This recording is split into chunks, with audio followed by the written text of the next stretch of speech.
자, 정정숙 의원님. 멀리서 오신 분인데. 예, 저는 대구에서 지역균형발전 포럼이라는 단체를 운영하고 있습니다. 결국은 지역균형 성장과 자치분권의 핵심은 저는 시민들이 어떻게 참여하고 시민들과 어떻게 소통할 것이냐 이 문제라고 생각을 합니다. 정책을 실현시키는 과정에 주민들과 공감대를 형성을 하고 다양한 의견들을 반영을 하고 사회적 합의를 이끌어 나가는 이 과정들은 지역균형 성장의 저는 핵심 키워드라고 그렇게 생각을 합니다. 어떻게 보면 그 새 정부가 출범하고 지난 6개월 동안 지역균형 성장의 기본 토대가 되는 이 5국 3특을 저는 집중 홍보하는 그런 기간이었다. 저는 그렇게 평가를 하고 싶습니다. 그런데 그런 점에서 주민과 소통을 좀 활발히 한 그런 사례가 있어서 제가 이 자리에서 좀 얘기를 하고 싶습니다.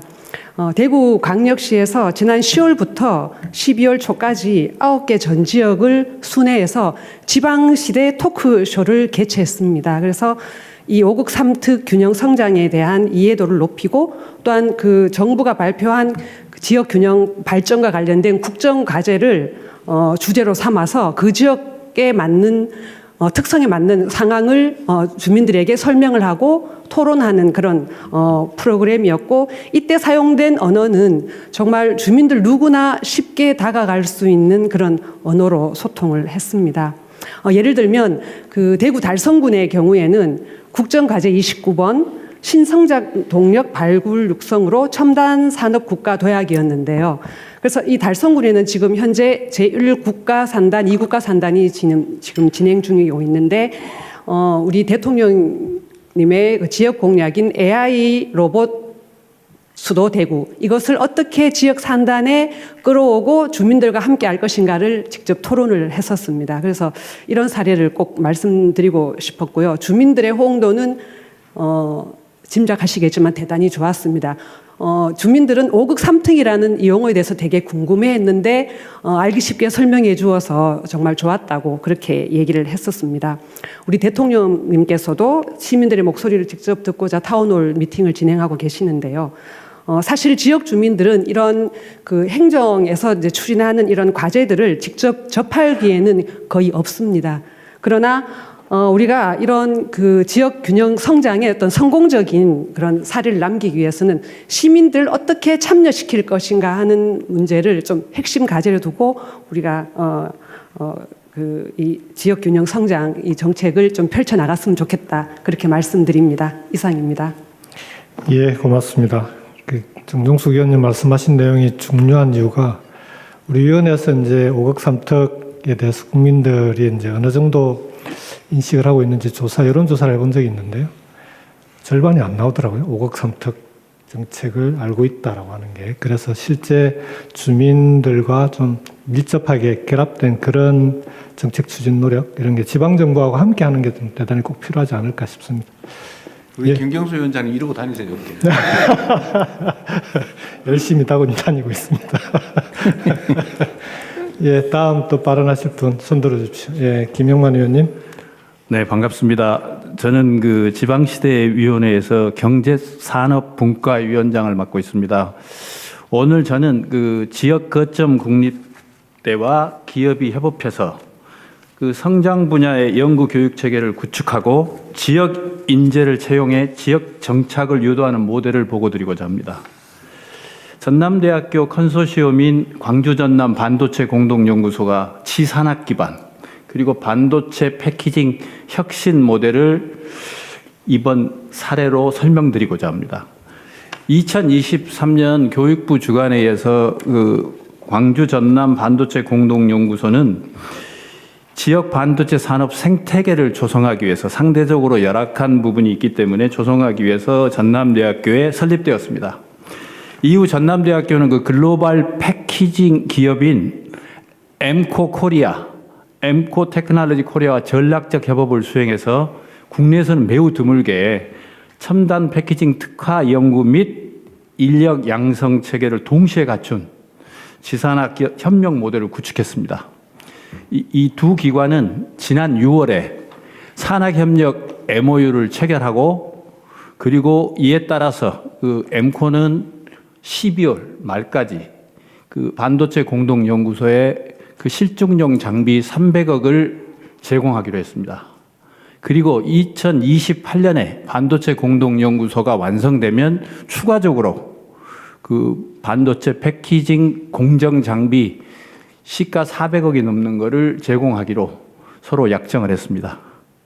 이 양 기관은 이걸 기반으로 삼아서 최근 자동차 및 AI 반도체 패키징 기술 또는 AI 기반 지능형 공정 개선 기술, 국가 전략 핵심 기술을 공동 연구하기로 했고 관련 분야의 인력 양성도 협의하였습니다.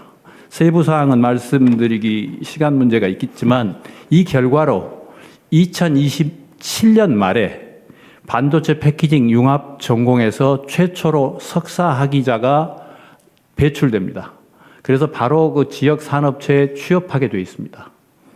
이 사업으로 인해서 국가가 집중적으로 육성하고 있는 반도체 패키징 분야의 전략기술 자립에 기여할 뿐 아니라 글로벌 이 패키징 업체의 기술과 장비가 국내에 집적되고 그래서 그 지역, 광주 전남 지역이 어쩌면 패키징 R&D의 새로운 허브가 될 수도 있을 것 같습니다.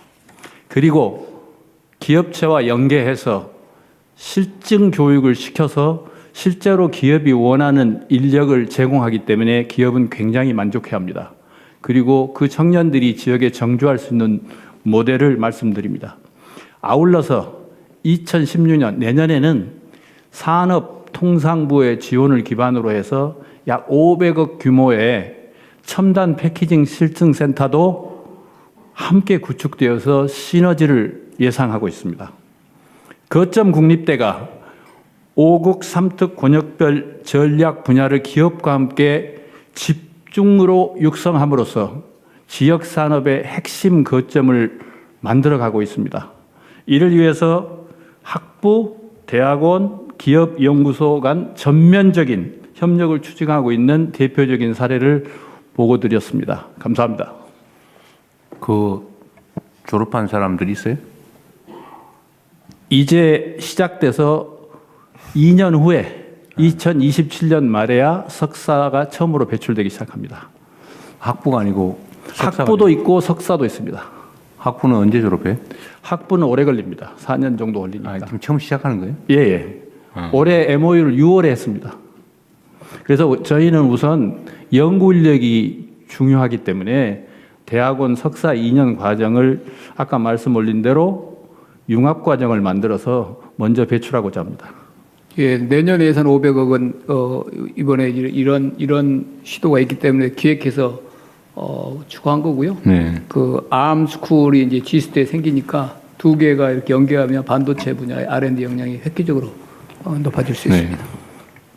실제로 대기업들이 지방에 있는 대학들하고 연계해서 이제 연구개발, 인재 양성을 함께 나가는 사례들이 계속 늘어나고 있는데요. 그렇게 하는 기업들에게 얘기를 들어보니까 이유가 이 실제 기업 공장이 있는 현장에서 꼭 해야 되는 R&D들이 있다는 거죠. 공정 관련된 거라든지. 근데 그걸 수도권의 R&D 센터에 다 모아놓고는 효율이 나오지 않는다는 겁니다. 그래서 거기에 필요한 인재 양성을 자기들도 꼭 같이 해야 되겠다라는 거고, 그게 이제 전남대 사례도 있고, 그 LG전자 가전사업부는 창원대하고 공기 분야의 R&D 센터를 700억을 아예 그냥 투자해서 직접 R&D 센터를 자기들이 직접 만들어서 협업하겠다라고 하고 지금 이제 시작을 했습니다. 그런 사례들이 계속 나오고 있어서